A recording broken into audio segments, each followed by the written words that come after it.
जय हिंद। देखते हैं गणित कक्षा 9 बहुपद लेसन प्रश्नावली पढ़ने से पहले कुछ बेसिक जानकारी। जैसे चर क्या होता है, ABCD का कोई भी अक्षर XYZ कोई भी अक्षर आए तो उसको चर कहते हैं, और गिनती का कोई भी अक्षर आए 1 2 3 4 5 6 कोई भी अंक आए उसको अचर कहते हैं। बीजीय व्यंजक क्या होता है, अचर और चर का गुणनफल ही बीजीय व्यंजक कहलाता है। चर और अचर का गुणनफल ही बीजीय व्यंजक कहलाता है। पूर्ण संख्या क्या होती है, 0 से लेकर 1 2 3 4 अनंत तक प्लस में ये पूर्ण संख्याएं कहलाती हैं। बहुपद क्या होता है, यदि चर की घात पूर्ण संख्या हो तो बहुपद होता है। चर की घात पूर्ण संख्या हो तो बहुपद होता है। जैसे यहाँ पास लिखा हुआ है 6x² + 3 की घात 2 है तो 6x² + 3 बहुपद है। मतलब ये जो 2 है ये एक पूर्ण संख्या है, x की घात पूर्ण संख्या, इसलिए यह बहुपद है।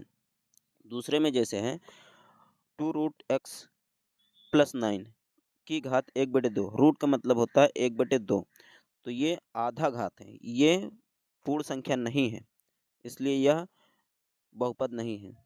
जैसे यहाँ पास देखेंगे √3x³ + x² + 6 की घात 3 है तो यह बहुपद है।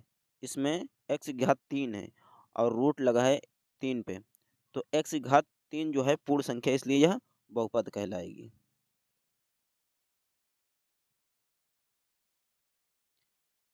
अब यहाँ पास देखते हैं बहुपद के प्रकार।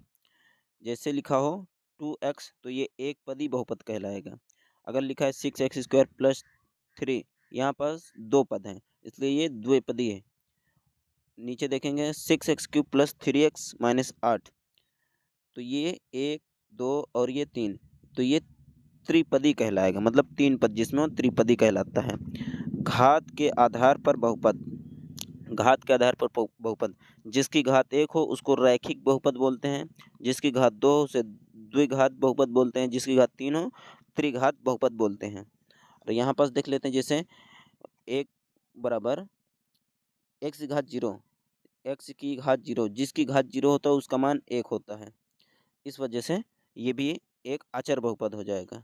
यहाँ पास 2 = 2x की घात 0 अचर बहुपद है। यहाँ पर देख लेते हैं एक चर वाला बहुपद। एक चर वाला बहुपद मतलब, एक चर वाले बहुपद का मतलब है जिसमें जिस सेंटेंस में जिस पद बहुपद में ABCD का कोई एक ही अक्षर हो, वो एक पद वाला बहुपद कहलाता है। जैसे यहाँ पास x है तो ये एक चर वाला बहुपद कहलाएगा। जैसे इसमें केवल x है, जैसे इसमें केवल y है, ABCD का कोई दूसरा अक्षर नहीं है, तो ABCD का जब कोई दूसरा अक्षर नहीं होता है, एक ही होता है, तो वो एक चर वाला बहुपद कहलाता है। इसमें देखेंगे जैसे x भी है y भी है, तो ये द्विचर वाला बहुपद कहलाएगा। इसमें भी x y दोनों है, इसमें भी x y दोनों है, तो ये द्विचर वाला बहुपद कहलाता है। ये एक चर और द्विचर वाला बहुपद हो गया। अब देखते हैं लेसन मैथ कक्षा 9 बहुपद प्रश्नावली 2.1।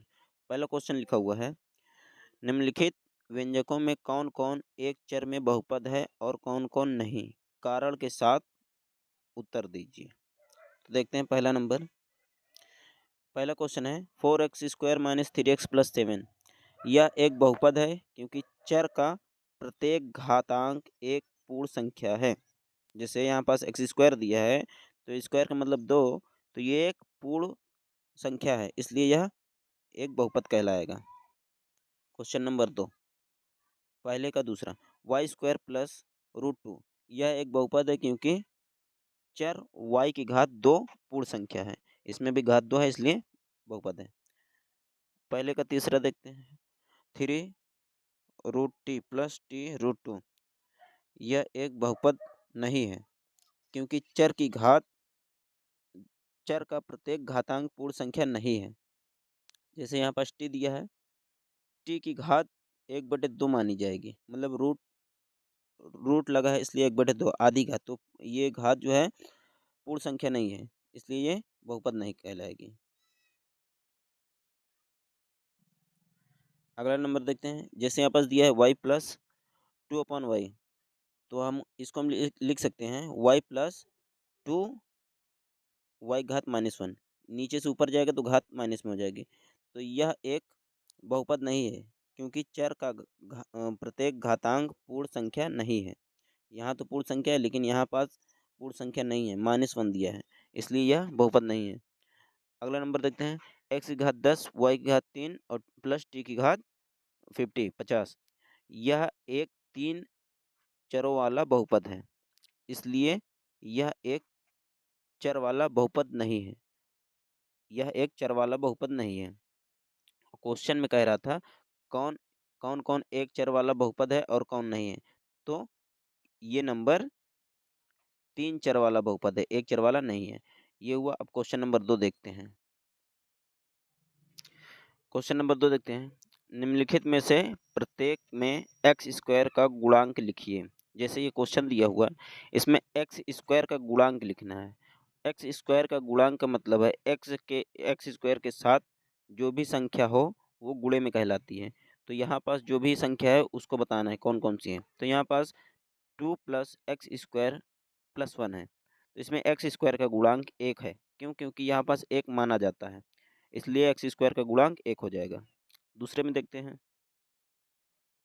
दूसरे में देखेंगे एक्स स्क्वायर का गुणांक -1 है। क्यों? क्योंकि यहाँ पास 1 मानेंगे तो -1 हो जाएगा। तीसरे में देखते हैं pi upon 2 x square plus x, इसमें एक्स स्क्वायर का गुणांक पाई अपॉन 2 होगा। अगला नंबर √2 एक्स -1, इसमें एक्स स्क्वायर का गुणांक 0 होगा। क्यों? क्योंकि इसमें एक्स स्क्वायर है ही नहीं। जब एक्स स्क्वायर है ही नहीं तो इसमें गुणांक 0 माना जाएगा। अगला नंबर क्वेश्चन नंबर 3, 35 घात के द्विपद का और 100 घात के एक पदी का एक एक उदाहरण दीजिए। तो हल, तो इसमें हम उदाहरण दे सकते हैं जिसकी घात 35 हो। तो हम लिख सकते हैं द्विपदी मतलब एक्स की घात 35 प्लस 6 या प्लस 5 या प्लस 4, कोई भी संख्या कर सकते हैं जिसमें दो पद हो। एक पद ये है, एक पद ये है। तो दूसरा उदाहरण भी दे सकते हैं, जैसे 10 एक्स की घात 35 माइनस 9x, तो ये द्विपदी वाला एक घात हो जाएगा।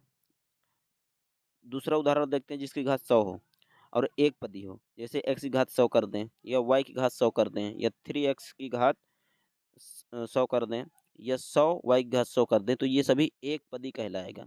ABCD कोई भी अक्षर है उसकी घात अगर 100 कर दें तो एक पदी कहलाएगा। ये हो गया क्वेश्चन नंबर 3। अब क्वेश्चन नंबर 4 देखते हैं।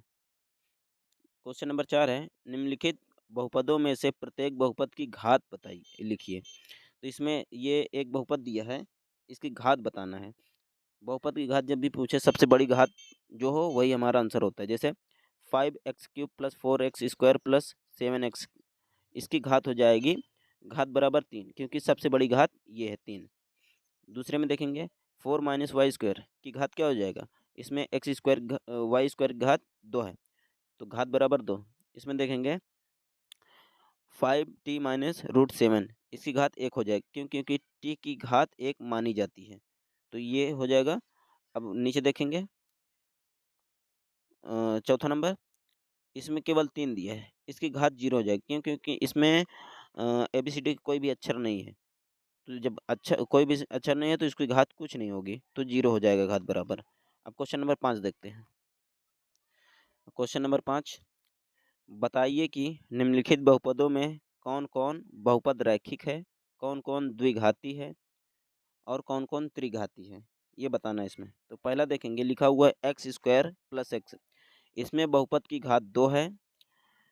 यह एक द्विघाती बहुपद है, क्योंकि इसमें घात 2 है। घात के आधार पर बताना है कौन सा एक पद रैखिक है, कौन सा द्विघाती है और कौन सा त्रिघाती है। तो इसमें घात 2 है इसलिए द्विघाती है। दूसरे में देखेंगे एक्स माइनस x³, इसमें बहुपद की घात 3 है, यह त्रिघाती बहुपद कहलाएगा। अगला नंबर y प्लस वाई स्क्वायर प्लस 4, इसमें बहुपद की घात 2 है, यह एक द्विघाती बहुपद है। अगला नंबर 1 प्लस एक्स, इसमें बहुपद की घात 1 है, यह रैखिक बहुपद कहलाएगा, इसकी घात 1 मानी जाएगी, इसलिए यह रैखिक बहुपद कहलाएगा। अगला नंबर 3t, इसमें भी एक घात मानी जाएगी, इसमें बहुपद की घात 1 है, यह रैखिक बहुपद है।